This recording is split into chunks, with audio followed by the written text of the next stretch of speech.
So we'll tell you what we want, but we don't mind if you guys sort of say to us, that's not what you want. You want it. All right. So you see what you can come up with. So there's a bit of creativity there, but not.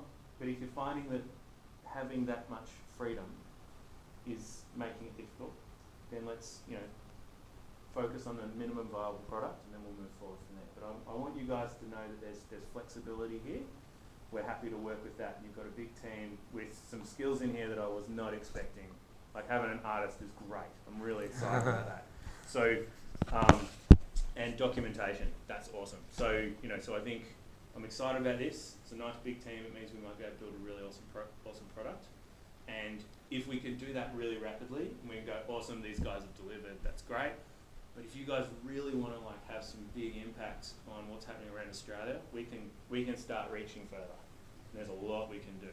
So, so let's see how far we get in the first little while. Now, how long time frame? How long have you guys got to deliver this? The end of the year. Okay, so we've got more or less 9 months. Second semester. 9 months. Okay, so cool. All right, and I'm expecting you to give us timelines on what you're expecting to get done, and to manage that for your team, and to sort of and to just say, look, we're really having trouble with this, or or this part we're progressing with, or Joel's not pulling his weight. Sorry, stuff's not getting done. So whatever that's your job. Okay. So if there's any problems with the team, I want you to be telling us. And then that'll be with your help. Yeah. But also I want everybody, Christy's probably already done this with you guys. I don't know what she hasn't done, right? But just in terms of leading teams, you've all got to agree, right? He's the boss. Okay? Okay? And so then if it comes down to having an argument about something, and you're not agreeing, or then it is his role to pull everyone up on that. And you can't get upset about it. It's that's actually the role, okay? And then he'll work with me on it, and I'll pull you up on it as well. But that's a key point. All right. So you've got to in Australian culture it'd be very kind of straightforward. But you do it with your culture, and you do it the way that you want to. There's lots of different types of leadership. So that's your role. All right. Yeah. So, but that's what I'm expecting of everyone else as well. All right. You guys go through the questions. Yeah. So the first one I want to ask you about is, could you give us a more detailed overview of your project? Because as we know in the last lecture, you have 3 projects that you have to talk about, and you didn't have much time, and not all of us had a chance to talk to you. So Cool. yeah, That's fine. yeah. All right. Let's see if any of these pens work. All right. Cool. Good starting point. Doesn't rub off. Sweet. Okay. All right. So we are. Apologies, my handwriting is not great. We are the Climate Futures team. Okay. And what our role is to take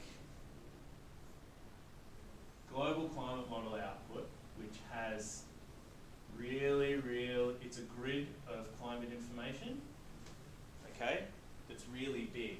And for example, if Tasmania exists, there's 4 grid cells that cover Tasmania. And what our team does is that means that, so we know already, you all would have experienced it, although you might not have thought about it, that it's warmer here than it is on the top of the mountain. And that's not very far. And if you look at the size of this grid cell, and it's saying that all of that area is one number. And if you take the average of all of this grid cell, okay, it's going to be at sea level, because most of it's in the ocean. So it means that global climate information is not useful to Tasmania. And we do that. Tasmania is a good example. We do it for the whole of Australia as well. So what do? We turn this into a much, much finer grid. Okay?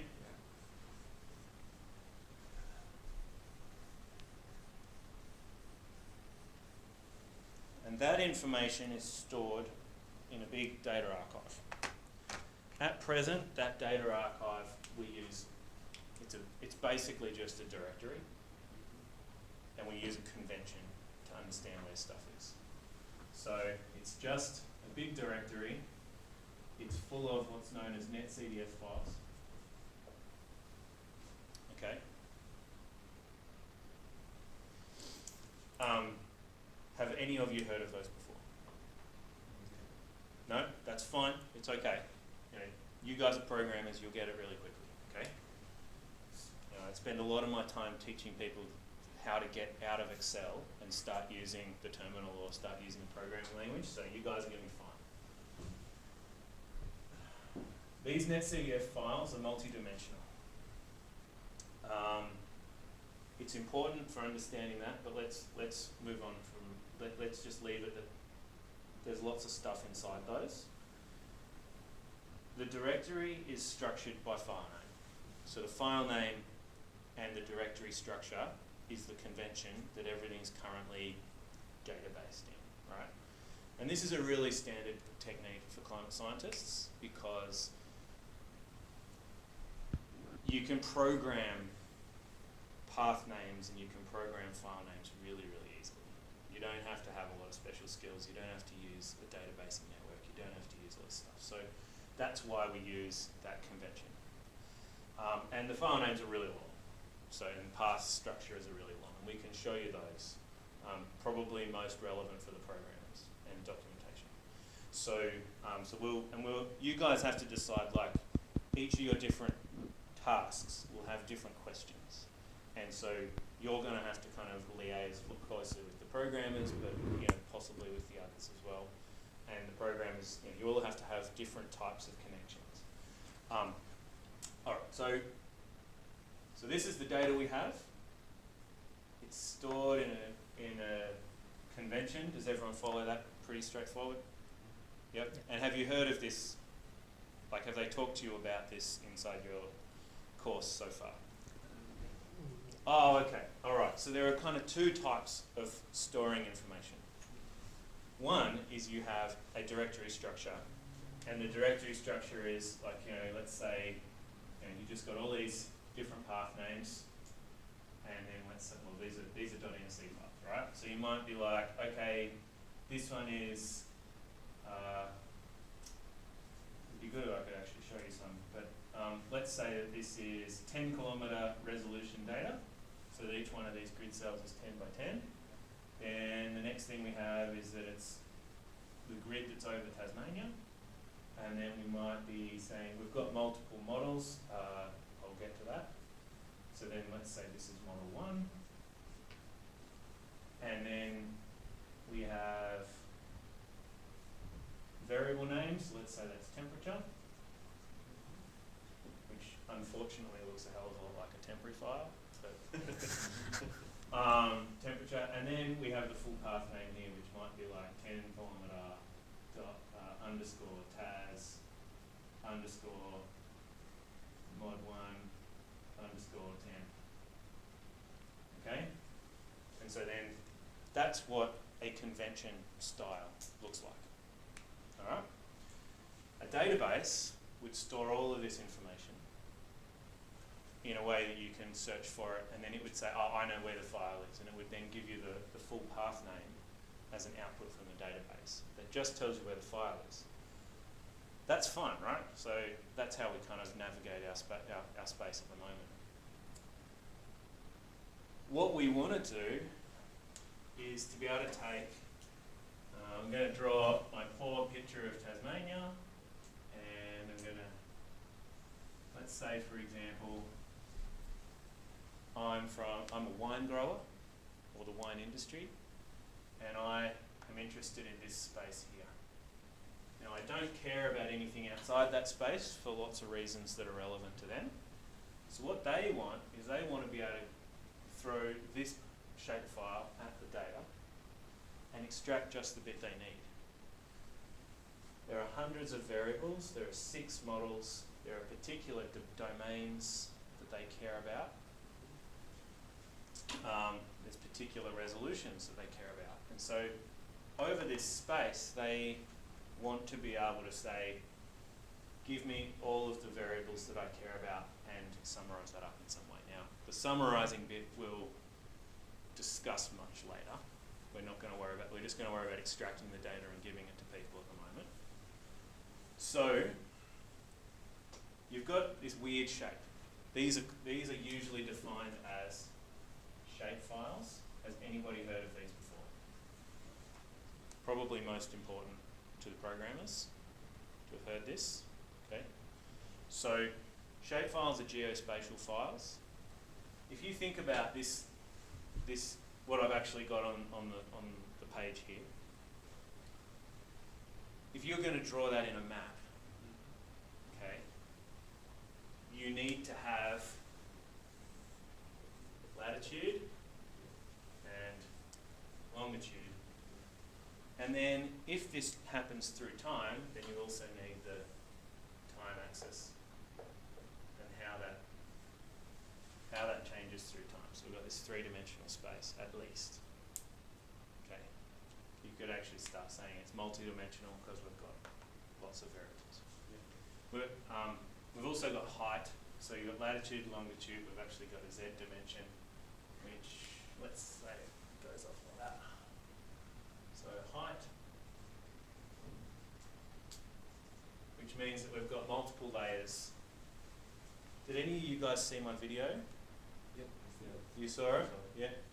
So let's see if I can do this. I don't think I can. No, I'm not a good enough drawer.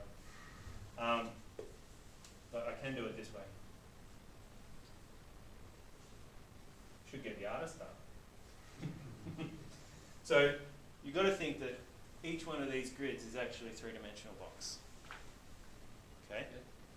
And that three-dimensional box has lots of three-dimensional boxes through time because it changes at each time step. So that's what we've got. And NetCDF files store stuff like that. So you can kind of think about all the NetCDF files as being these three-dimensional boxes, all kind of like stacked together in a sensible way. If we've got a weird shape like this, let's see if I can, actually a different colour will be helpful. If we've got a three-dimensional shape that sits inside that box, the time axis is kind of like that. So let's try and draw that kind of reasonably.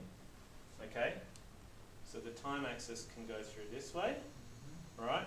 If we're looking at a single layer, right? So we've just got a single layer here and then it moves backwards in time. And then we might go, all right, what we're actually interested in is the next layer up. So and so then the shape of Tasmania actually changes as you go higher. So that the high mountains of Tasmania might actually only be like that, and then they travel through time. Does that make sense? Yeah. Sweet. I can't believe that worked. You've got no idea how hard it is to explain this to some people. All right, you guys have obviously got similar minds. This will be good. So, shapefile. How's the shapefile relevant? In this one here, you only want to extract that bit. Okay? So you're trying to say, go in here, only find those cells, pull that out. Exactly, it's the shape file. So the shape files. Blue area. Yeah, the blue area is the shape file. Yep. And so these files are geospatial files that basically say for this latitude, longitude, height, it doesn't have a time dimension, extract this stuff. Okay? So we have to make these files and those files talk together. We've got the code that can work on that bit. We understand how that works and we can teach that to you guys to make that work. Okay? What we don't have is an interface that makes sense. So that somebody can say, this is what I care about, this is what I want to do. Now, some of these interfaces do exist. So one of the first tasks I'd like you guys to do is actually to come back and say, here's all the interfaces we've found. Here are the ones that we think are relevant. They might be for different industries, they might be for different data. But here's some cool ones. It's one of the first jobs I want you guys to be able to do, so you kind of start to understand what interfaces are out there.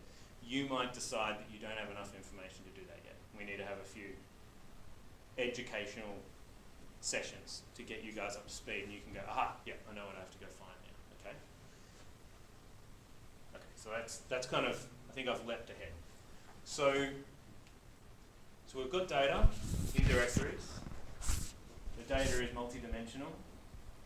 We want to extract it using this. Now, there's lots of tools already that can say, oh, well, if that's your shapefile, then really all you need is that rectangle that contains the shape that you care about. And pulling out the rectangle,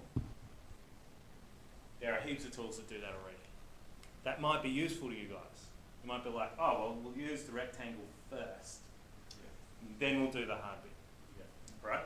But this is where I want you guys to come up with some solutions, or see if the solution we've got already is actually like, it's actually the best thing available and no one's doing anything close to it.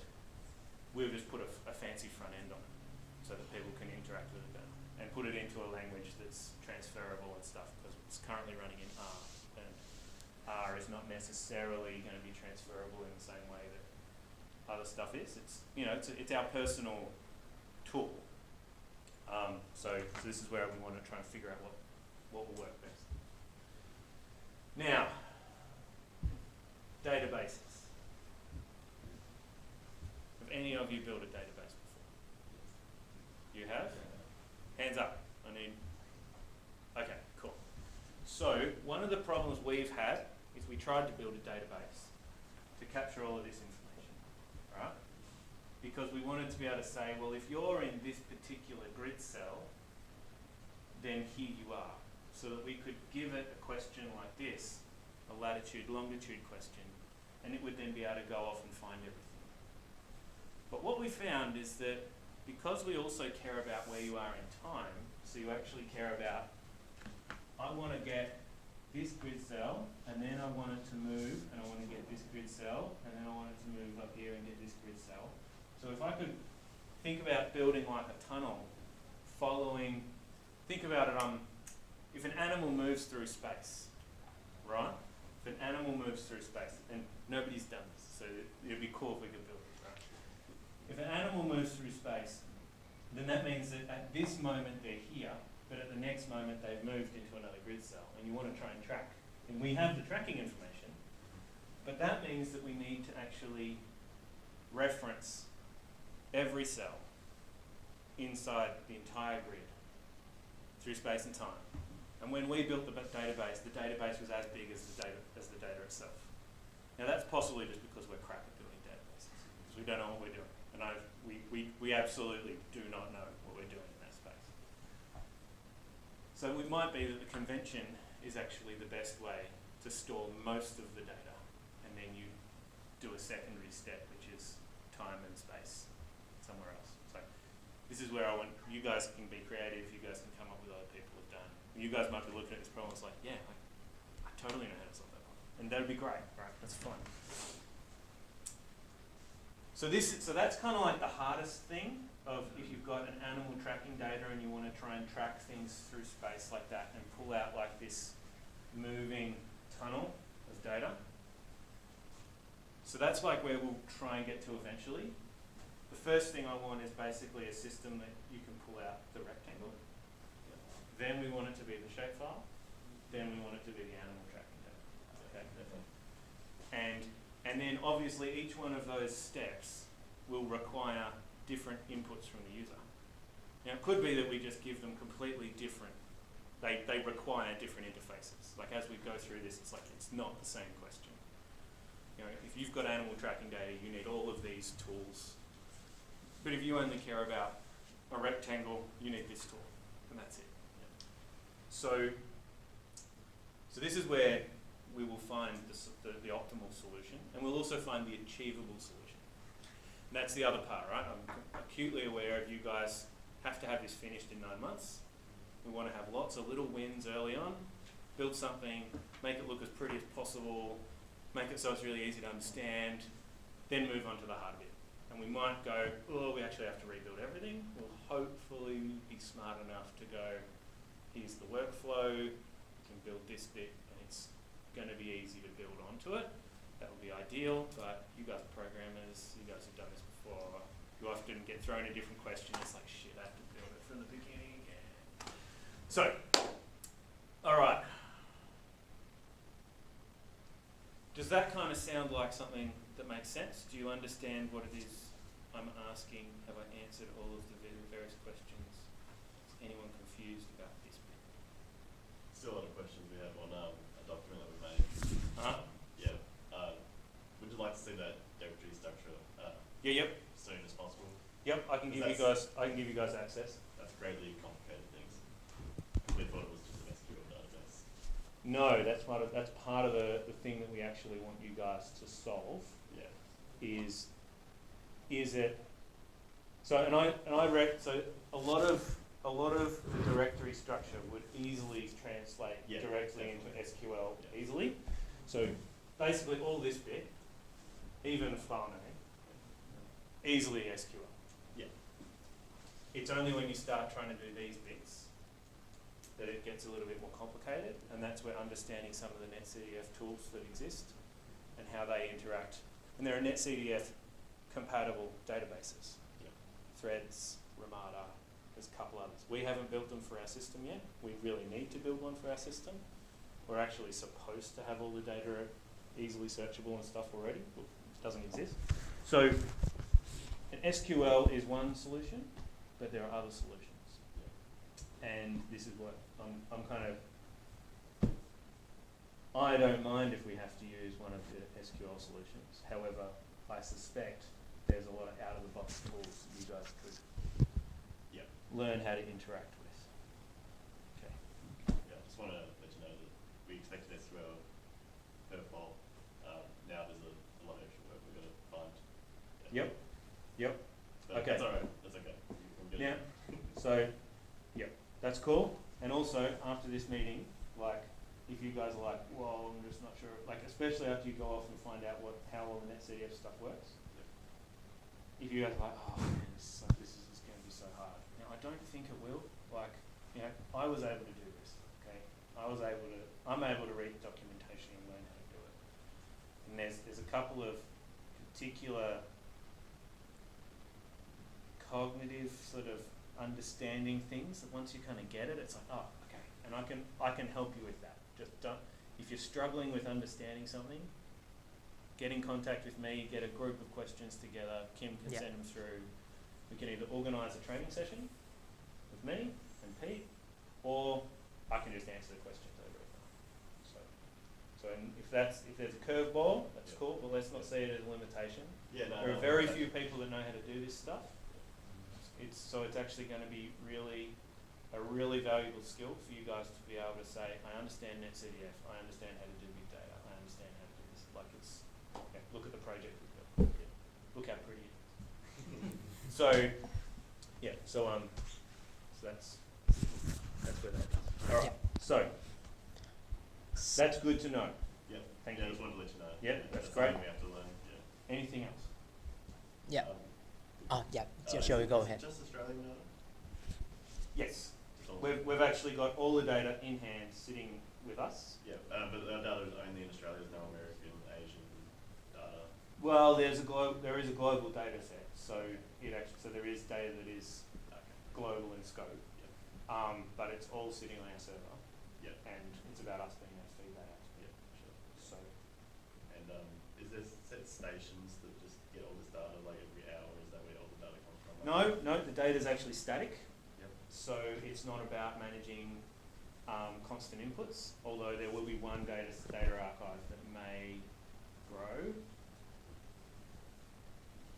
Let's not worry about that just yet, because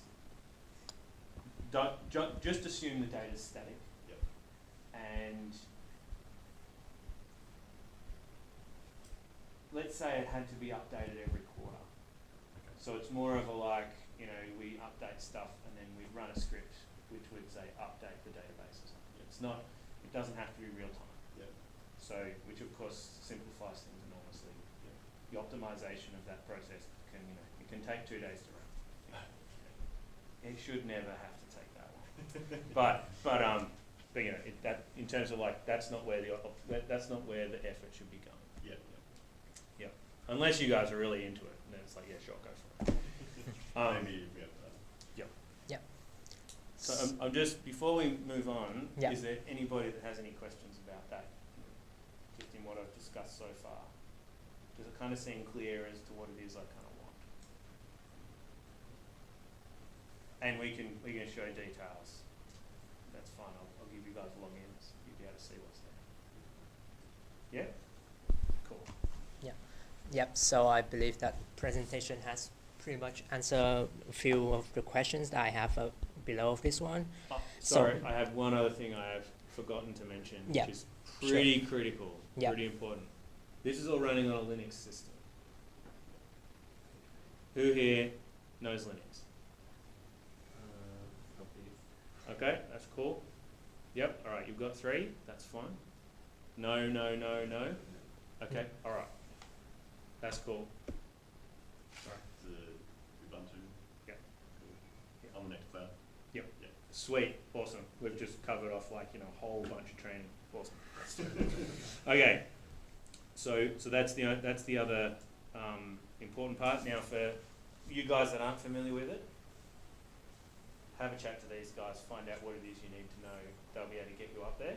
If you already know how to work on command line, you'll be able to pick it up. It's just a series of different commands. A lot of them actually are the same. So, all right, cool. Next question. The next question I want to ask is about the targeted end users. Mhm. Like, should we build an interface for like generic users, like everybody can look at the interface and know what they have to input in and get out the information, or we specify in building an interface for, like experts with a lot more of like unexplained things, like they know what they want to do already. We just pull out the stuff. I think the way to think about that is that the minimum viable product, right, is the Yeah. first thing of like, let's build a database that my team can use. Yeah. Right, and it streamlines our workflow. Yeah. And then we start stepping it forward from there, going, okay, what are the things that actually like somebody who knows nothing would need to know? And there will be a balance at some point. So at some point it's like, you're trying to extract global climate data, climate model outputs to use in a scientific process of some kind. You've got to understand something, right? Like, so there is a certain balance there. However, one of the crucial problems that we have, and I think I mentioned it in the talk, is that people say, oh yeah, can you please give me all your data? I'll put it into my Excel spreadsheet. It's like, it's 150 terabytes, where are you going to put it, and how's Excel going to handle that?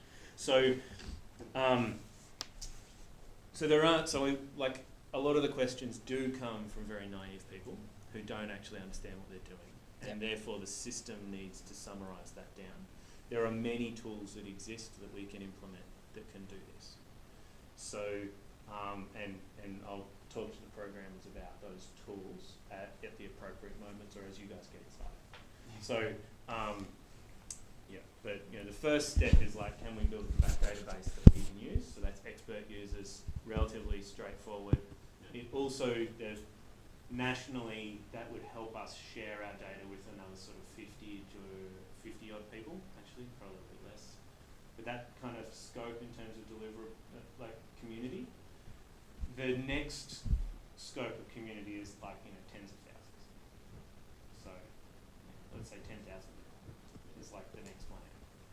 Almost like it's going to be delivering to insurance agencies, banks. It's going to be delivering to researchers. They all kind of sit in that next zone out where they care. They want to get the data. They don't really know what they want or what they're doing. They need a lot of help. And so there's a very big gap between expert users like myself and the next people. So there's a lot of thought to go into that, which is why I don't want to commit to that just yet. I think let's make sure you build something where we can, and it is complicated, and you are meant to know stuff, and we'll put in as many like little, you hover over something and a little example pops up that is possible without it getting in the way. Like I find happens all the time. I can't remember which I think it's Excel. You hover over something and it's like, get get out of my way, I'm trying to do work. So we just need to, I think there's lots of things where it's like, if a bubble's gonna pop up, it doesn't cover another button, like it's easy for us to just build stuff so that, there's actually like a whole help section where if you hover over it, it automatically updates or something. So there's lots of little things like that I'm really excited about being able to build. There's lots of tools. We could even build the documentation. We could even build an entire course that people have to go through, right? And have you guys heard of software carpentry? So software carpentry has, basically its whole idea is about teaching scientists who can't program how to program. So, because if you think you're going through an ICT course, well, other people have gone through a science course who are understanding science, biology, physics. They're not getting taught how computers work. They're not getting taught how to code. So, and that is changing. They're building it in, but anyway, it's very slow. So, software carpentry identified this problem and said, well, actually, here's the basics of Bash, which actually all of you guys should probably look at. Here's the basics of Git. Here's the basics of SQL. Here's the basics of R and Python. So, and in that process, they've actually got, here is how you deliver an online lesson, and it's in Git, and you can download it, and you can edit it, and you can start uploading all your own stuff to it. So for documentation, it'd be perfect. It'd you can step people through it. It's online. You could actually even take them to the website. So there's lots of cool stuff you could do, which would be pretty awesome. And so it's just a matter of we can go for. Have you used LaTeX? Heard of it? Has anyone heard of it? Okay, so LaTeX is like Word, except it's programmable. It's heaps better. So I've produced a 480-page document full of figures and text automatically using LaTeX. So it's the first thing I used to learn how to program, which tells you a little bit about how hard it is to use. It's a markup language, so it's super easy. So it's basically like writing in HTML. Is that the one that's written like latex? Yes. Yes. Latex. Yes, latex is the other. But because it's developed by a German guy, the way you pronounce it is using the Latin, and so the X is pronounced as chi from Latin.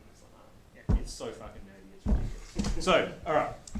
Sorry, apologies for my language, but if you guys don't mind, I will continue. So. Yeah. So I think that pretty much answer a lot of our questions we had in mind previously.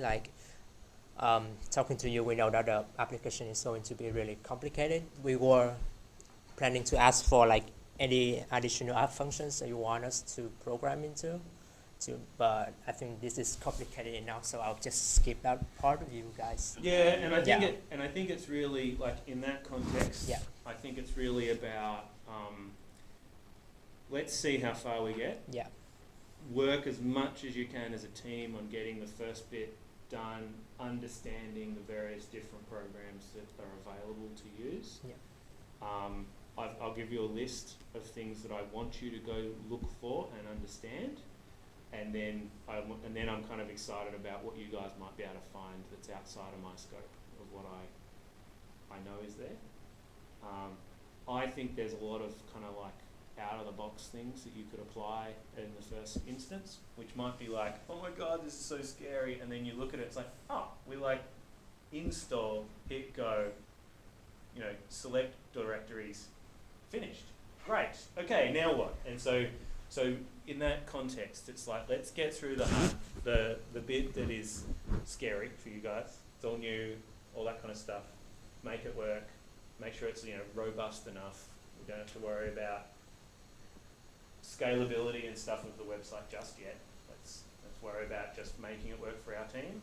Then we'll say, all right, if we wanted it to be 50 people, what would that look like? And if we wanted it to be 10,000 people hitting it up at a time, what would that look like, and where would it have to be hosted? So we'll worry about those components of the design later.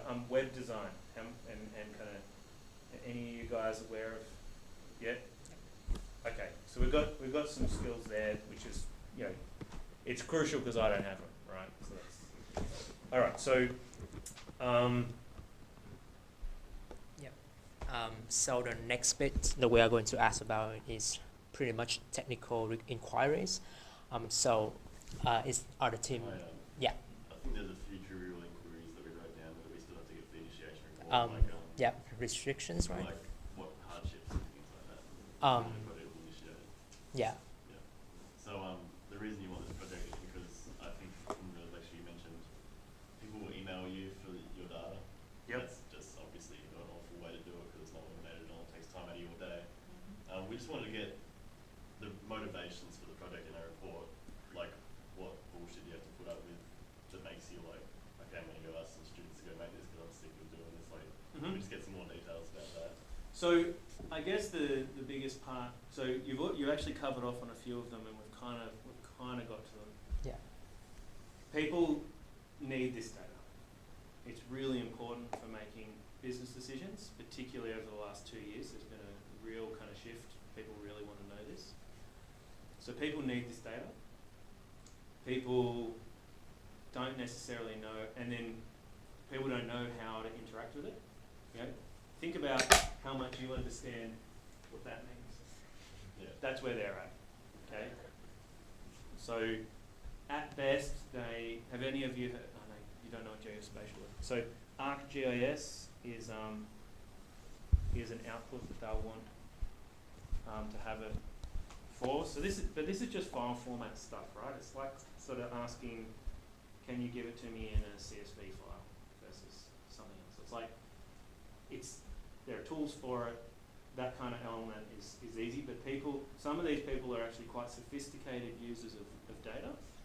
They're just not familiar with this, and they're not familiar with the intensity of this data in terms of how many layers there are, all that kind of stuff. So a motivation is for us to build in, and this is where as I was talking about, I was really excited about maybe even building a little course for the documentation.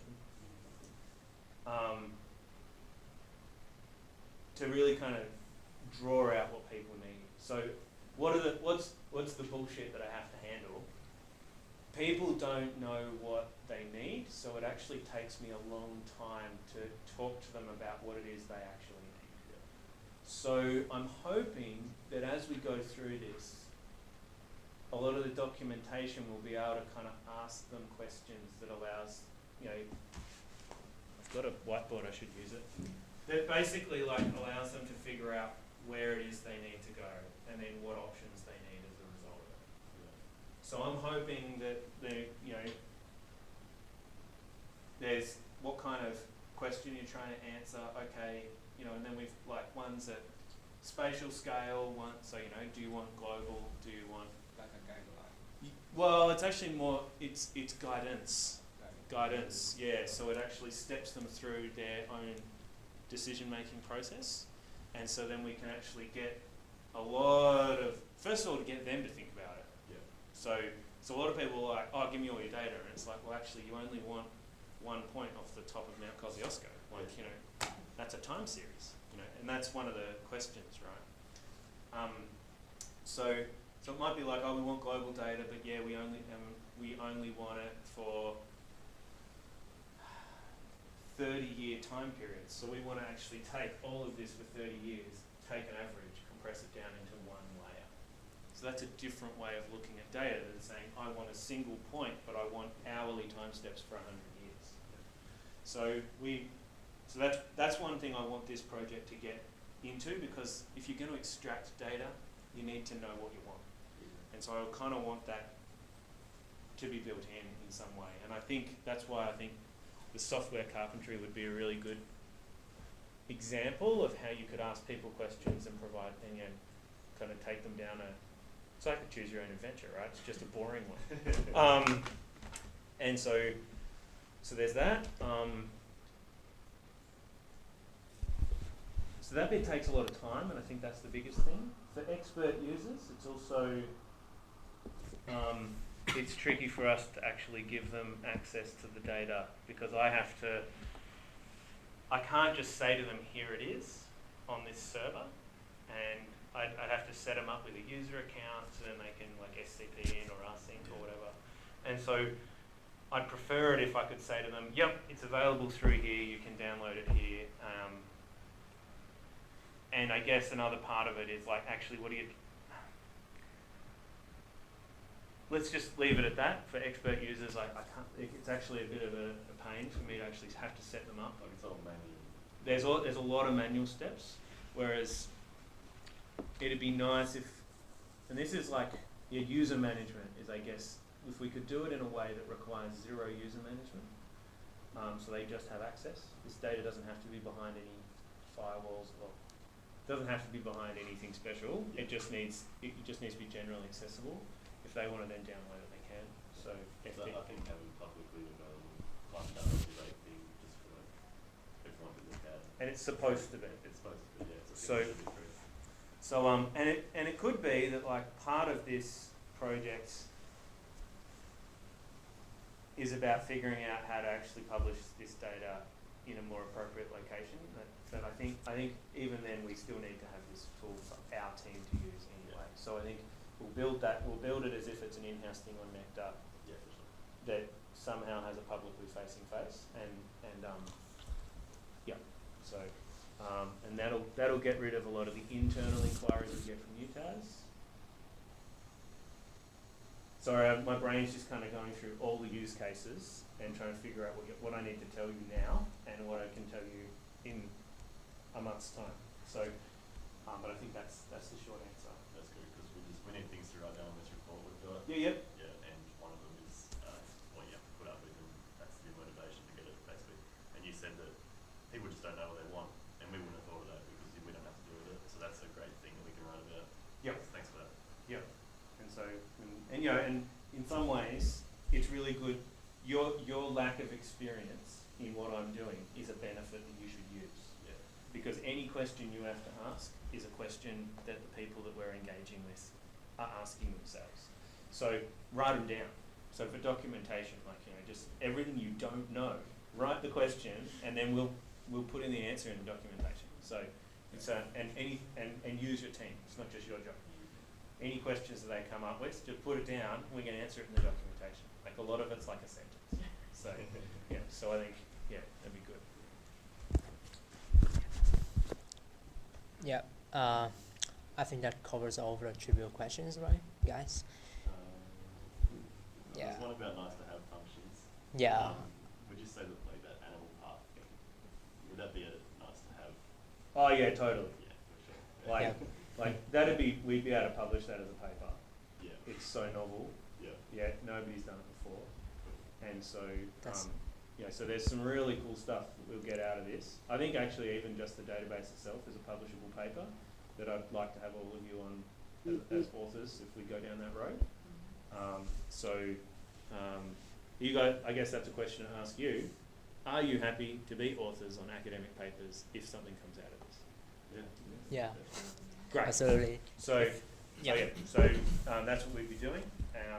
If this, I mean, it's going to work, right? We're going to build something, Definitely, yeah. right? You know, and I don't think we're going to have any problems with that. So, and then once we build it, it will be a publishable item to tell the rest of the community that this exists.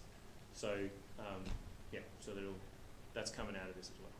So, we might get you guys to write it, and we'll see how that goes. Because all the documentation will be written already, right? So, okay. Yeah. So we also have a set of questions that we aim to ask the TPAC team about Yes. technical issues, but I think it's okay for us to ask Thomas also. Yeah, sure. So there's like a lot of questions here. I think it would be like more convenient for the programming team and design team to ask these questions. Is that alright for you guys? Because there are like a lot of technical stuff here that you guys might want to add more into the questions. Yeah. Yeah. So yeah. Yeah, so it's just like we're going to be using Nectar Cloud, so we'll need an account or something on there. Yep. Preferably one that isn't connected to our UTAS accounts, so we can all log in. Is that possible? So the way Nectar works. I have to use my UTAS account. Yep. Yeah, but is it possible to get one that isn't connected to anyone's UTAS account, so we can all share that Nectar instance You can all share the Nectar instance regardless. with just buddies and PuTTY like logins? Yes. Yeah. Okay. Yes. Yeah. So- but only one person will be able to access it. Think about Nectar and... No, we can put lots of people on there. Oh, you can do that? Yep. Cool, okay. Yep. That'd be great. Like, I think in the scope, it was you three that were vaguely familiar with, like, you understand Linux, you've used it, and you kind of know what it is. Is that a good way of thinking it through? So really then you only need you three, and then even then the Nectar Cloud actually doesn't really need you to understand Linux to log into the dashboard. But I think it would be really useful to have all three of you to understand like how to set up an allocation, how to go through all that. You just need someone to actually champion it for you, right? And that's me. The TPAC team want to build this system. It's on their jobs list, but they haven't got to it. So they will be like, oh cool, we've got a team of 7 people to help us. It's sweet. So they will be able to give you time to help with that, and we'll be able to get this its own allocation, its own setup, its own resources of RAM and storage and all that kind of stuff. So we'll be able to do all of that. To give you a sense of, let's see if I can draw this, how our team currently uses the data. Did any of you need to take a photo of that? Yeah, sure. Yeah, sure. You can. Yeah.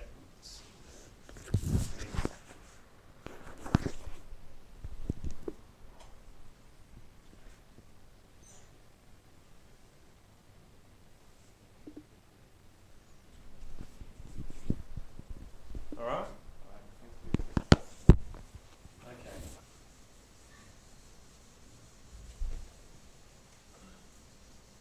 Now, for the benefit of everybody else, because I suspect Joel might be familiar with this.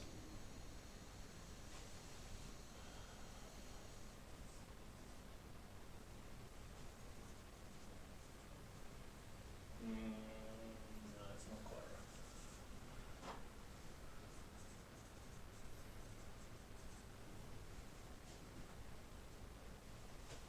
Yep, let's do that. So,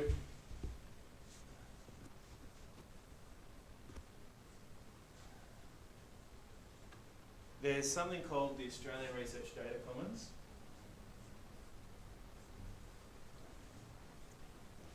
Okay, Australian Research Data Commons. And what that is it's access to a host of things.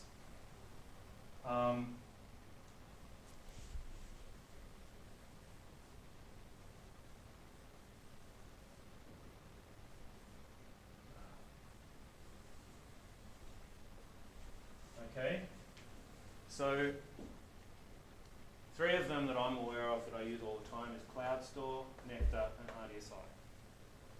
Joel obviously knows about Nectar. Do the rest of you know about Nectar? Do you know what it is? I've heard of it. And You've yeah. heard of it? Okay. So for those that haven't heard of it, Nectar is basically cloud computing. So it's more or less trying to get you off your laptop and into the cloud. The biggest reason for this is because researchers have a lot of jobs. They just want to have, I need that process to run for the next 3 days. This takes a long time. If you can do it in Nectar, then you can shut your computer off. You don't have to have it plugged into the wall. You don't have to have it like sitting there doing this thing, and you can't do anything else. So it's just about getting people to think about how they can do computing in a different way. That's what Nectar's core role is. Now it can get some pretty powerful machines. You can get and you can also build it so that it can you can farm off jobs. So Nectar is all about log in, I need this job, I need it to work for the next let's say 3 weeks. I need 3 weeks of compute, I need 100 computers, each of them have 4 gigabytes of RAM, and I'll farm out all my jobs to 100 computers. That's one use case. Another use case is we have a team of people that really want to have access to a big data archive, which is research data storage infrastructure. This archive is 150 terabytes. And the Nectar instance is our compute that's attached to that. So Nectar is our compute. I don't know, you guys probably have a symbol for this in computing. I don't know. So we've got our compute, and so what this is our compute gets connected to the storage directly there. Now we can have multiple separate computes connected to the same storage. And so you can have lots of different people accessing that. We can also access everybody else's storage. So when the astronomers have a whole bunch of data they've put in, we need access to it. We can access it through here, through our compute system. So the Australian Research Data Commons has that. So the research data storage infrastructure is where our data sits. We have a Nectar instance, which is our compute. I think our one's 64 gig of RAM and a terabyte of storage. You know, it's fairly modest because a lot of the stuff you can do elsewhere. We also have HPC, high performance computing. So this is where you have big racks of compute. Heaps of it sitting there, thousands of CPUs that you can use. Now you can connect this to your data as well. This is separate to your Nectar Cloud. So you do your really big jobs here. You can log into it from your Nectar Cloud and drive stuff, but you do your big jobs here, it stores the data here. It might actually use the data and then create new data. There's lots of other stuff, but that's the system. So you've got system we work in. Now the Nectar Cloud, I'll do the closer one, allows lots of different people to log in remotely to the same system, which means we only have to, so our team, we've got 12 people that are currently users. They all log into the same system. I only have to manage one computer. Everybody's using the same tools. It also means that we can share data. Oh, that's the other part. So there's the big storage, and then there's like little storage. Let's do it as that. So then this is where we store all of our scripts. So the compute itself is separate to where we store all of our scripts, all of our figures, all the stuff that we actually have to save that backs up our academic journals.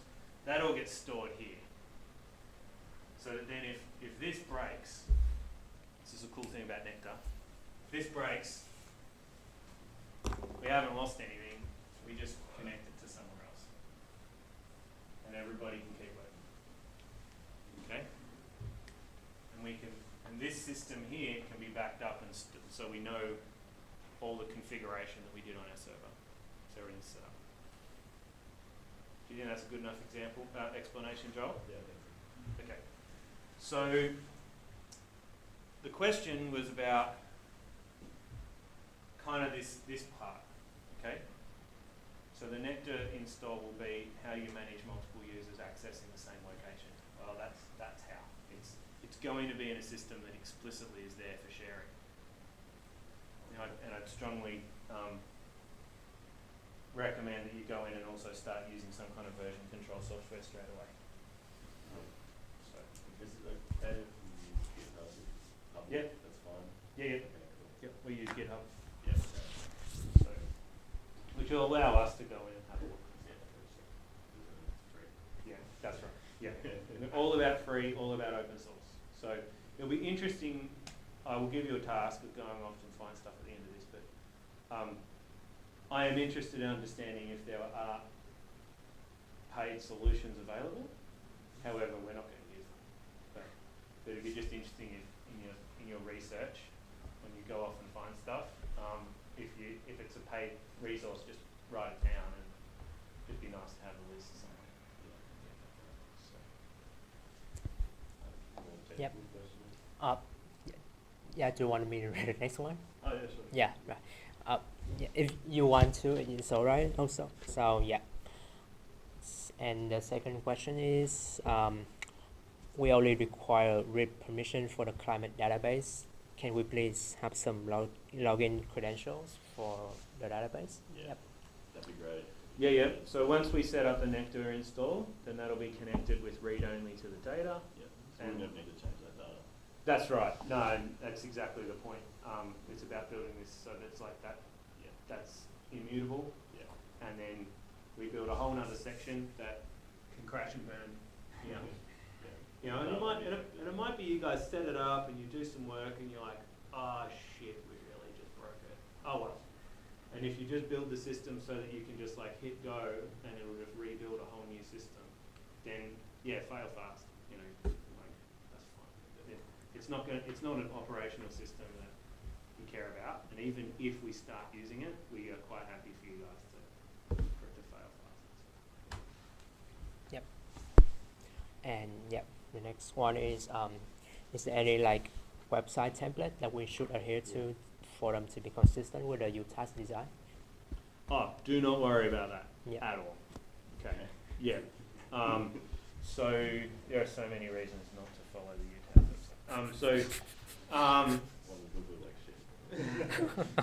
So no, I think no, make it look really pretty. Make it follow whatever the best templates and formats are in terms of like web. I have absolutely no idea what languages are the most appropriate online, all that kind of stuff.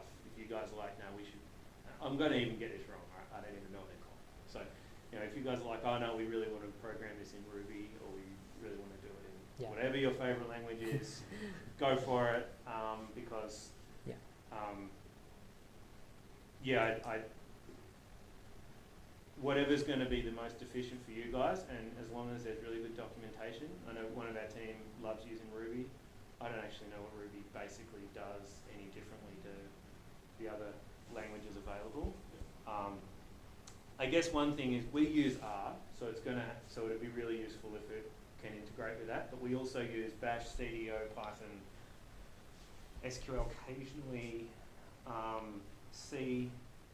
You know, we don't really care. I mean, you know, learning your first language is hard. Learning the second one teaches you how languages work. So, you know, we don't really care about that. That's great, yeah. And maybe you care about security. So security. Now that is something I'm hoping you guys know more about than we do, because of I'm pretty sure it's one of the units you guys have studied, and at least, and so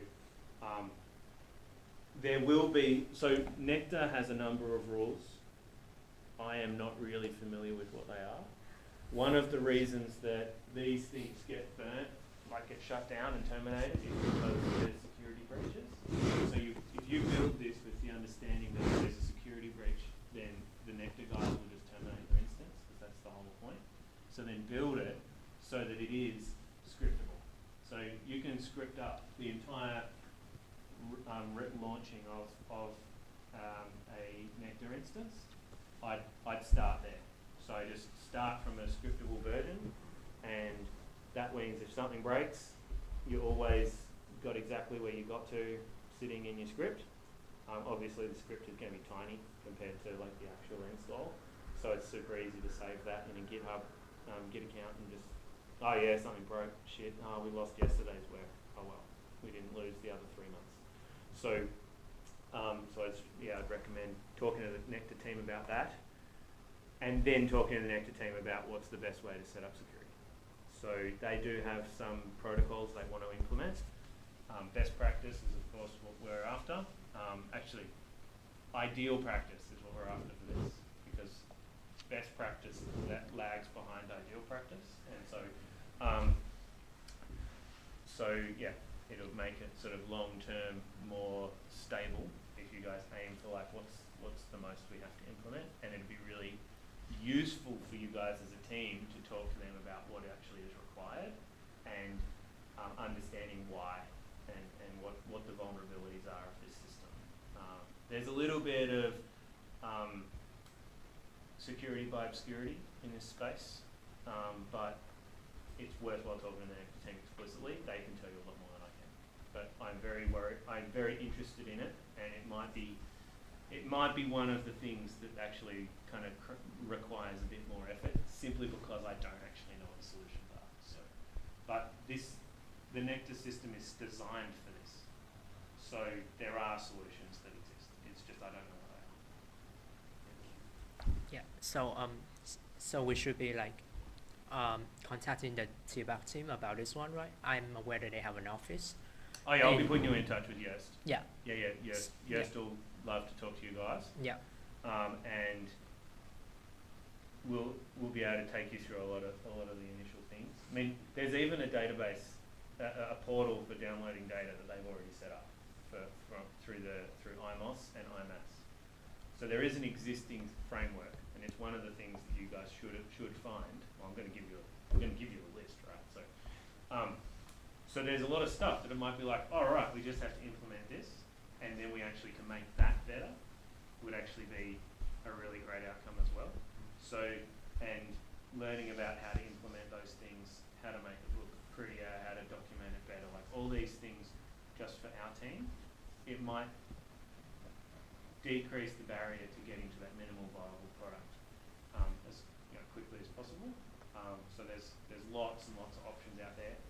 I do not expect you to build anything from scratch, right? Like, this is programming. You should be copying everybody else's stuff as much as possible, right? So yes, we just want to copy the best ones. So, yeah. Yeah. So the next thing I want to ask is what extraction file formats that we should make available, like Excel, CSV, that type of stuff. Oh, okay. So the file formats will typically be NetCDF, GeoTIFF, ASCII, and there'll be a handful of others. There are tools, I think there are tools that out with these already. CSV, maybe. I mean, there's, as I said, like if you've got this grid, you don't want that in CSV. It's not actually useful because it doesn't describe the data enough. So this is complicated data. It needs to come with the information about it, and there might be a little bit of. So ASCII is probably the closest to CSV because it's a grid, and it comes out and like the position in the grid actually tells you where it is.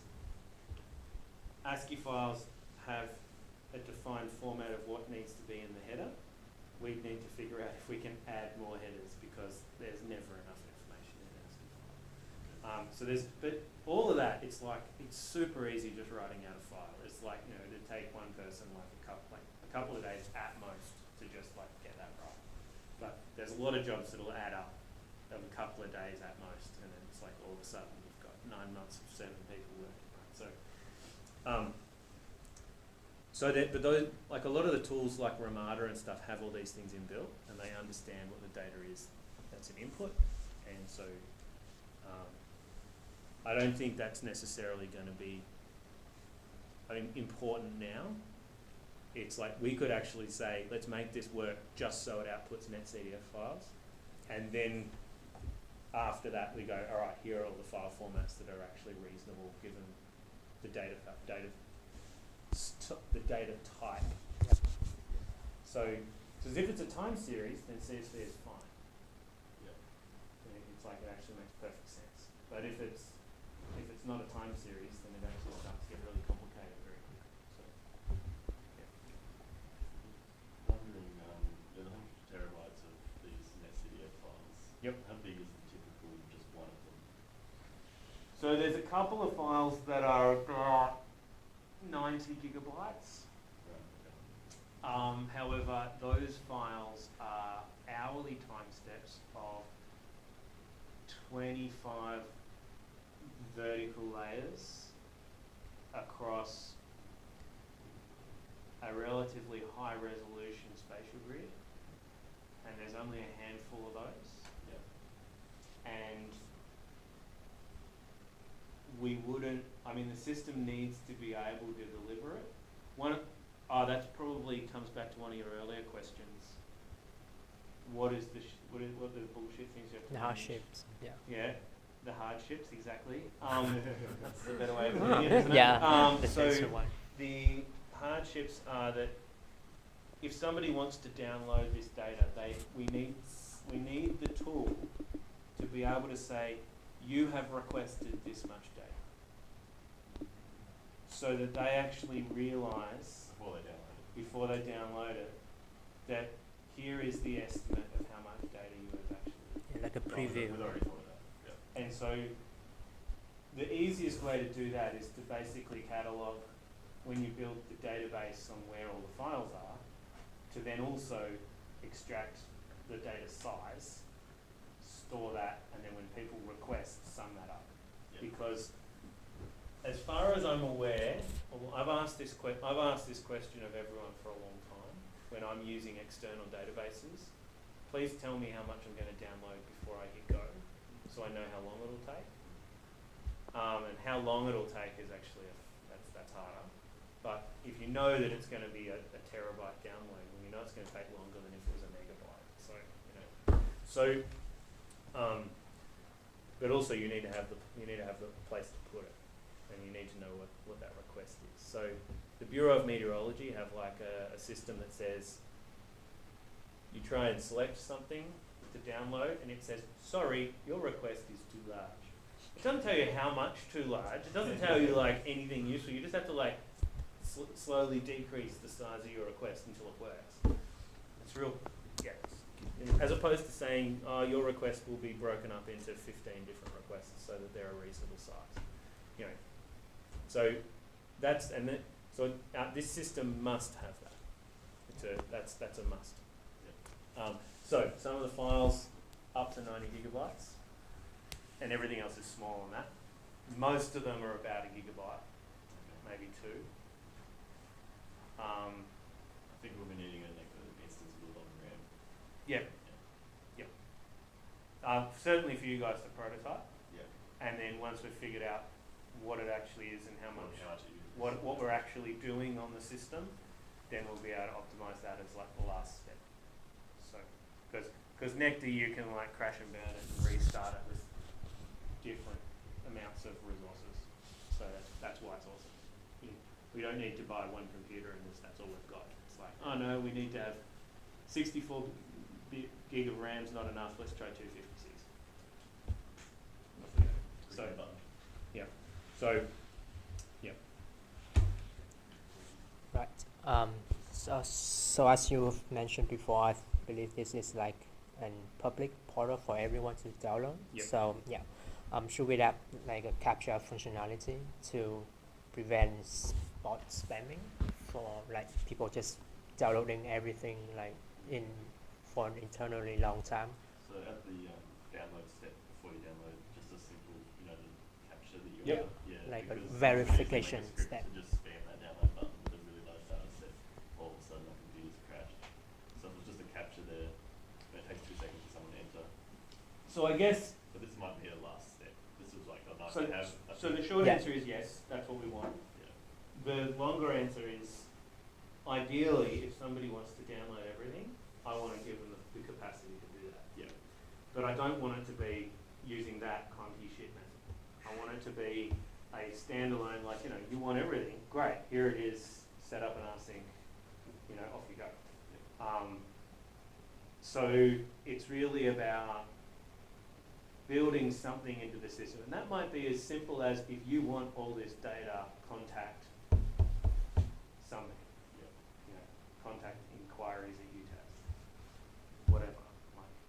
And this is where I'm hoping you guys will be able to have the understanding of like, here's actually the appropriate way that you would do this. Now, a lot of the stuff that I'm asking all sounds really sensible and easy, right? But if you go out and have a look at databases, a lot of this information isn't there. And that's what I want you guys to do is in your researching over the next week. Is each of you to go out individually, and I think it's important, individually to find whatever you can find. And then, just before our next meeting, come back, consolidate everything that you found, because doing this work individually is really helpful for each one of you to actually go down different rabbit holes and find different solutions, and then come back and then you'll have a better consolidated list together. So, and I'll give you a whole bunch of starting points, but I'm interested to see how far you can get. And it would be useful too to like go through this list and say, well, how many of these things that you go to have what kind of functionality, like a bit of, brief kind of functionality kind of tick list. And you guys might be able to come up with that together and kind of covered a few of them yourselves here in that list there. But I think, like these things don't exist in a lot of other databases, and I think the capture is really good because it's like, yeah, we don't want people to using that method of downloading data. It's a really crap way. It's like, no, use FTP, use I RC. think to prevent a attack. Yeah, not someone who's genuinely trying to get it, but someone who could write a script to spam with a lot of requests, puts the computer under stress, and then it can't serve legitimate users. Oh, okay. Yeah, All right. because if there was no capture, then a bot can easily click that download button a million times. Yeah. Yeah. So yes, so and this is what I'm hoping maybe the TPAC guys can teach you about some of the potential options. Yeah. So capture's one of them. There might be a whole bunch of others. Yeah. That they like, I think they've already got systems like, I think our Nectar server gets hit by bots like a million times a day. Yeah, totally. And they just have systems where it's like once they've been hit by like, something in, 100 times in, 10 seconds or something, they just block that user. So why they probably do that. So there's a whole bunch of stuff that, yes, I'm hoping that is covered in the security module of your work. And more or less we are supportive of that. You tell us what we should be doing, not necessarily waiting for us to ask for it. Does that sound reasonable? Yeah.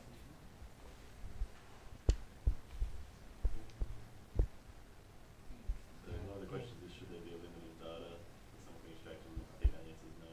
Yeah. There should be a limit. However, I'm not sure what the limit should be. Yeah. But let's wait until we actually have a system that can count how much data is being downloaded, and then we have a discussion about, well, what do we think is reasonable? Yeah, and anything above that, context.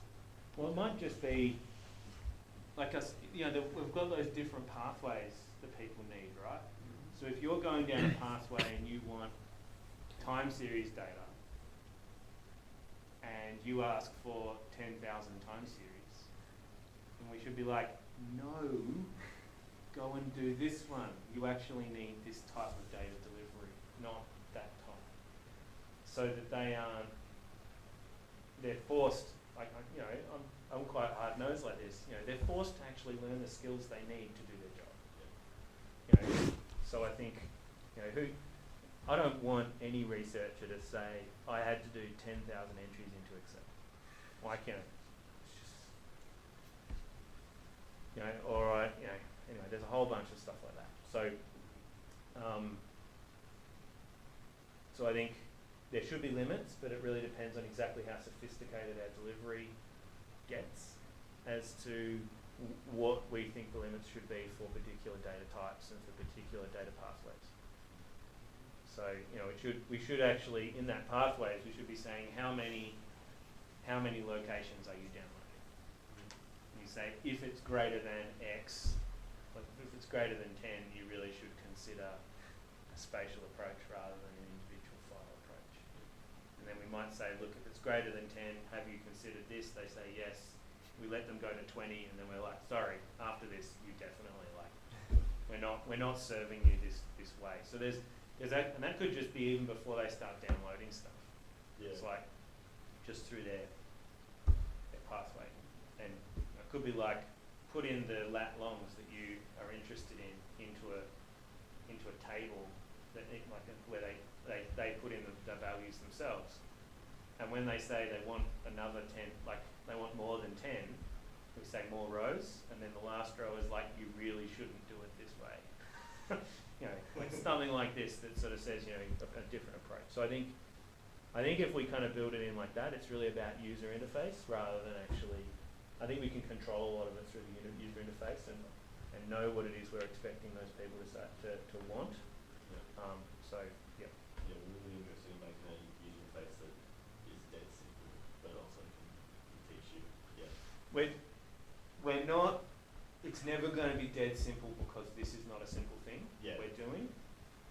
However, we can make this the best interface to download climate information that anyone's ever seen. And it's really easy to do it. The expertise that you guys have had in training and learning about psychology of how people actually use websites and computers and the like, I think is going to be really valuable. If you have a look around the internet, most of the internet sites do not implement any thought in that context. So we have there's already a start. We're already starting here compared to what's already available. So I think we can do a lot of stuff. It's really easy. It's just a matter of structuring it differently. So yeah, but I think that's enough on that. Yeah. Yeah. I think that maybe we can show our initial design to show our understanding, Yeah. and maybe you can give us some feedback to help us understanding what is Yep. Okay. You want to draw anything, or you? No, we got some Okay. yeah. All right. So the basic idea is that in this square, so you got your steps across the top. So step one would be like select your area. Mhm. Step two, select variables in time, Mhm. time range, I guess would be called. And then you'll see your estimate and a summary, and you can download there. Mhm. So we'd have a map here where you can select your area. Mhm. This would be a list of stations, although I'm not sure if you have a station set up exactly. Yeah. Yeah. Yep. Yep. Yep. No, I understand what you're doing. Yep. Yeah, cool. So and then you go just next step, and we go to the next page, and you just insert your time range here. Now you might want to have multiple time ranges, and we can have like a row system for that. Mhm. And the variables you want like wind direction, strength, humidity, temperature, stuff like that. Mhm. With a filters, because you said there's 100 variables, so you just want to, if you want, and you don't want to fill all the checkboxes, just type it in and have it come up easily. Tick the things you want. Yep. Next step, select your file format, estimated size of download, summary, then you click download button. Now, more complicated than we think, obviously, once we get into the data. More or less, that's what you'll be doing, right? More or less, yeah. Yep, this is great. The only difference here is that the thing I really want to be able to do is have a user input their shapefile as an option Yeah, definitely. here. So that's because at the moment it's pretty easy to say, select a box Yeah. or select a location. That's straightforward, but it's the shapefile that is something that doesn't exist, and it'd be really that's basically what people want. We'd also want them to be able to extract the shapefile they've selected. That'd be a good feature. So say you select a Yeah, area yeah. and you extract that shapefile and you can upload it later if you want to. Yeah, I think that's a good idea. So if we implement a drawing component, Yeah. and then we can say, it automatically downloads the shape that they selected. Yeah. I think that'd be really good because they're tiny files. So So I think I'd call it a nice to have feature. yeah, that's right. I think that's and it also I know there are lots of existing web interfaces that if you can draw it, they've saved it somewhere. So Yeah, exactly. should be able to just output it. So I think more or less this is actually what we're after. Have you done any searching online for existing interfaces already? Okay, so this is good. I think it's great to come up with something that you guys have just sort of more or less the interface, that's great. Now what I'd really like you guys to come back to us with is here are all the interfaces that we're aware of. It'd be great if you get started with Yost and get him to have a meeting with you guys.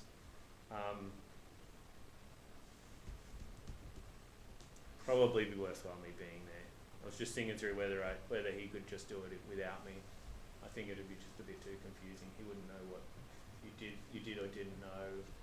So yeah. So I think now this is basically the workflow we're after. The issue comes. One thing that's missing here is models. Yeah, we need to know Model, what they are, ensemble. models are. And this is where hopefully you can get, if you can get access to some of the existing systems, you'll see kind of some of the complexity.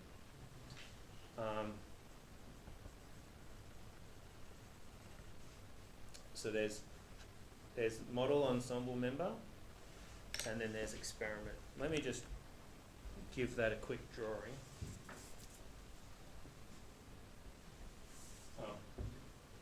Got a photo? Yes. No. Ah. I can't remember that. But, All right, no worries. It's easy to get it back from me as well. And I think Joel's sort of familiar with it as well. So. All right, so when you, let's say for example we've got just a really simple linear model that has a whole bunch of parameters in it. And when we run it, it has different pathways that it takes through time as we change those parameters.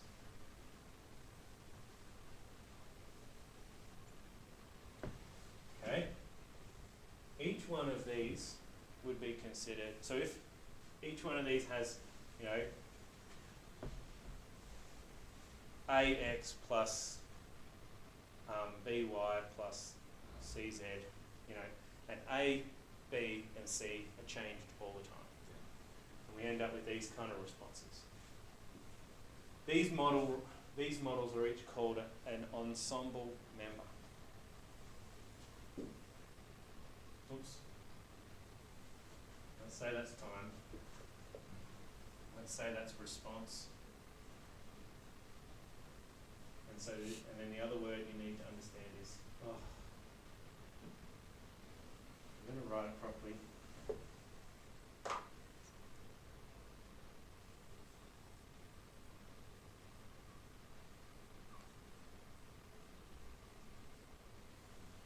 Okay, ensemble member. So all models should have ensemble members. Sometimes they can be hundreds of thousands. We have 6 in ours.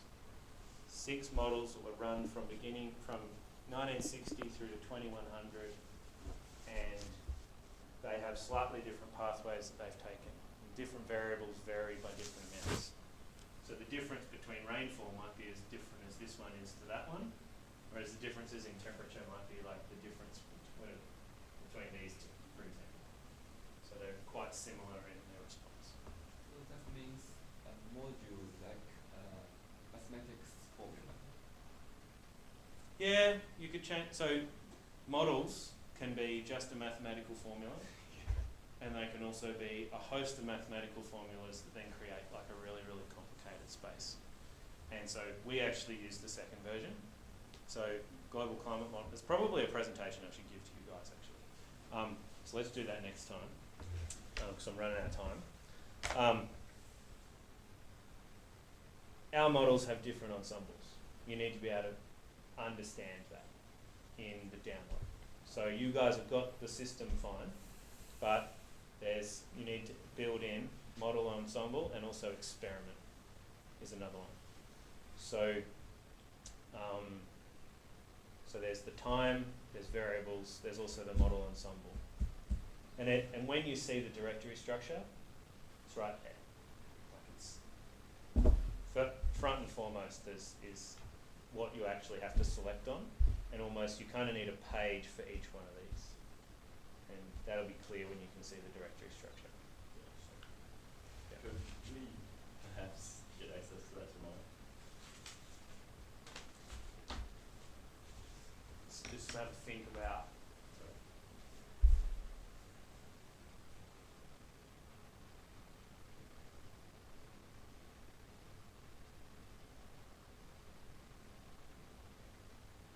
So I can certainly like send you a few paths. Like that's super easy for you guys to just be able to see them.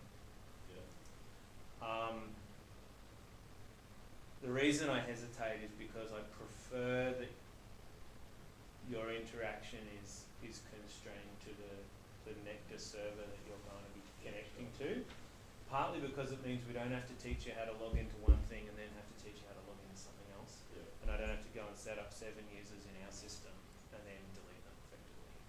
I prefer to have it so that we get the server set up, and let's do that quickly. Yeah. However, getting to understand the directory structure, I could send through something today, and maybe,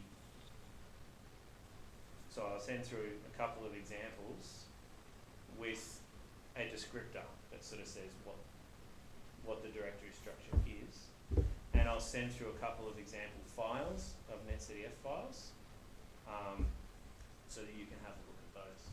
Are you familiar with the tree command that shows the layout of the directory? No, like not properly. I can So, give it a try though. Yeah, so it'll just be like folder and then branch folder and like the folders in that folder and stuff. And that could just show us the directory layout without even giving us any of the files. So in Bash you could tree and then output that into a file and then just attach Okay, it. if you guys are happy with that, Yeah. yep, I could do that. Because I think we just need to see the directory formats. Okay, Like, yeah. no worries. Yeah, because we're supposed to be running a report right now, not setting up anything technical. Yeah. Okay, Yeah. Right. I think we start technical stuff in like week 4. Yeah. okay. But once we know how these things are laid out, we'll understand the project better. I think then we can write that report a bit nicer. Okay, no worries. I'll send through a tree and a directory and a couple of paths, which I will do as well, because they will help explain the tree anyway. Everything else. Path and explainer. And Maybe just one small NetCDF file as well. oh, So we can absolutely. see No, what's no. in the file. I will send you those. I'll read up about those files for that. A NetCDF and all right. And I've got a host of things that you need. Sorry. Are there any other questions? So I think this is good. This is basically where we're going. It's about adding a little bit more functionality through each step. So fantastic first step. And it's just now a matter of whether we can get you guys to understand what's out there already. Who's in charge of this? Yeah. Okay. Is there anything else? Because I've got a whole bunch of stuff I want you guys to read up on.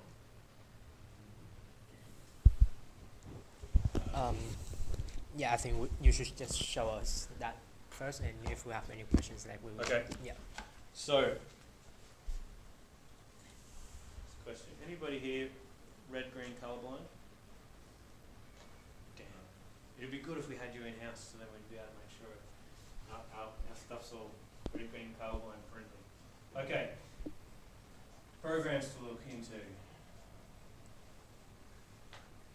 Threads. Ramada. Finalized data portal.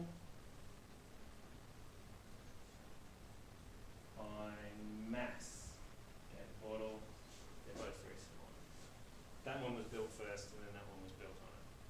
It would make sense for us to actually use that, but it might not be flexible enough. NetCDF is here. So those, that's kind of linked to those. And then we've got two other programs for those of you who are interested in new programs, NCO and NCDO. Just depends on how much reading you want to do. These are the. I don't have a symbol for this. I'll do it as this, if you're really interested. Then it'd be really interesting to see what happens when you guys try and find VCMDI and Cortex. What's another big online database? Oh, you could have a look at NASA. And the Bureau of Meteorology. Sure. You mentioned it before, so. Sure, go have a look at what they've got. Look at BOM and then look at, what is it? Climate change.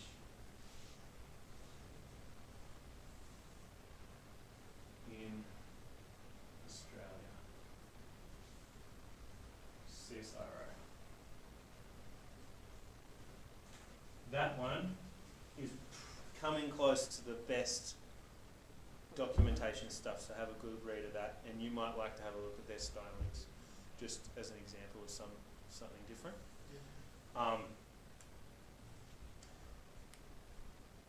That's the starting point. These ones have actually been built basically by people in Hobart in the IMAS building. The TPAC team, the IMOS team and the IMAS team. So there's a lot of in-house help that you could go and talk to people about how their database works, why they made that choice, what was the user interface decisions that they made. There's a lot of learning you could do from these ones. Okay, these ones here, these are kind of out of the box options. So taking them and setting them up, you could, it's almost like that's what you could do with no effort, and then we could see what limitations it has. One of the things we haven't done as our team is we know there's a lot of functionality hidden away inside these options that we've never really investigated as to what we could do with it. So, and it could be that Ramada actually underpins this and this. I don't know, but it's probably, so they're the ones that I'd really have a look at. The NASA portal is definitely worth looking at. That's very similar data in terms of how you actually go about accessing stuff and taking users down different pathways. Is probably a really good option because they have you've kind of got your raw data, which is your big three-dimensional cube, and then you've got like that comes straight out of the instrument, and then you can kind of like improve that and improve that and improve that, and that's what NASA does, so that most people are actually interested in their level 4 product, and so that you don't have to understand the issues with level 3 or 2, or they've got level 0, level 1, 2, 3, 4, and then they have data products which are at the bottom. So it's probably worthwhile to understand that that's a pathway that we will actually be interested in knowing about as well. And it kind of, in some ways, on your map there, I've got ensembles, I've got experiments, and then you've probably got another one which is like data product. That's kind of like variable. So you could have like the variable option is actually just a different kind of data product. It's the variable. It's just really small because we've done all the summaries already. So, so again, there's a whole bunch of complexity here that actually in the core, at the very outset here, you don't really need to know it. There's only we can build on this as you understand the data better and the like. So I'll send through a geospatial file. Is that the same as the shape file? Yes. Yeah.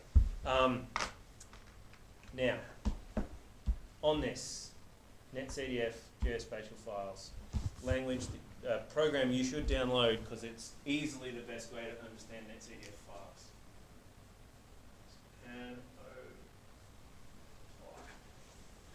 It's been written in Python, but it's a standalone executable, runs on all platforms.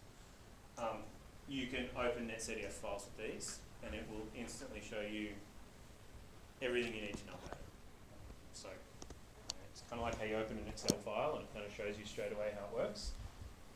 This does the same thing with NetCDF. There's very few programs that are as useful to visually give you an understanding. So, yeah. So have a look at that. It may open shape files as well. Not sure. Shape files, in terms of their format, I personally feel like they suck, but they exist. And I'll send one through. You guys can have a bit of a play. Languages that you know. All right. Let's start with you. Yeah, so we prefer C#. Our team prefers C#, right? Yeah. Yep. So, You only know C#? no, Go on, what do you know? Oh, I do. I know Java, a little bit of C, Python, and HTML, the type of the web development thing, HTML, CSS. Yeah. Okay. I have done Java, HTML, and also a little bit of SQL. Okay. Same thing. Uh-huh. Yep, similar background. Mm-hmm. HTML, CSS, and JavaScript. I'm comfortable in Java and Python, but I'm really good at C#. Mm-hmm. Okay. And is Ruby and C#, is it? What's that? Ruby. Ruby. No, Oh. I don't use Ruby. Oh, okay, right. You guys just both nodded when I said Ruby. No, you must have just nodded when you went, you don't I don't care what it's written in. Okay, that's cool. All right, so C# is sort of the one everyone's most excited about, but that's cool. And Python. So NetCDF and geospatial files are readable through some Python libraries, so I'd strongly recommend you look those up. It'll just give you a sense of what the world is that you're entering. You won't necessarily have to use Python to solve the problem, but you might find it easier to, like if you're having to use Python, you might find it easier to use a lot of our R tools. Because R and Python they solve the same problem.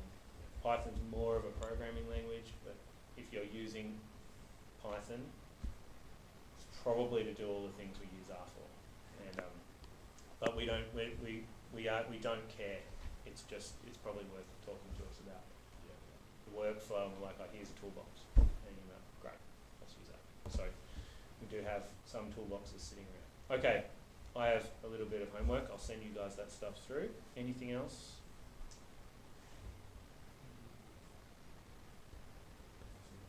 At the moment. Okay, now I'd to do this list yourselves, maybe have a look for other databases so you can get a sense of how they work, options and features they have. If you can be bothered trying to find out what languages they're written in and the like, that might be useful. There might be stuff sitting there on GitHub. A lot of this is open source, so there will be open source implementations that you could use. I'd try and find those if you can. You can kind of start to see why our team haven't had time to do it. Like, you know, there's a lot here. Being a data manager is an entire job in and of itself. Our team don't have a data manager. They've got me and Pete who do it off the side of our desk.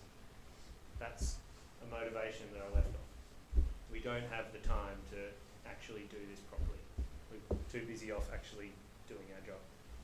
So, so being able to get this done would be awesome. And there's an entire world of work out there in this space.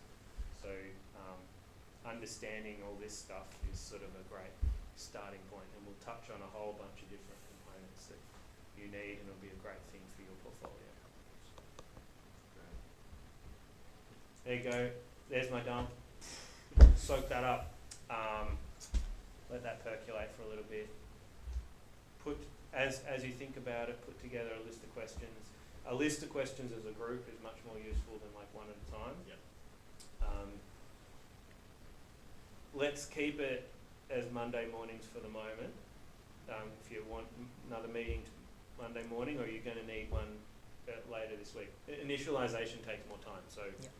So what I think best is that we look at all of these things together in this week and come up with questions and compile them into one big document, and we can meet later on next week on Monday. Are you guys okay on Monday? Yeah. Yeah, so we are all free on Monday morning. So yeah, if you are not, you could send us a message and we will arrange another day. But preferably. Monday next week is actually a public holiday, so that's not going to work for that All right. particular one. 8 hours day. Yeah. I'm not Yeah, sure yeah. if we'll have enough questions like to constitute a meeting. I don't think that many. Yeah. It's probably just doable by email. Yeah. Yeah. Yeah. That's also good. And so then if you know,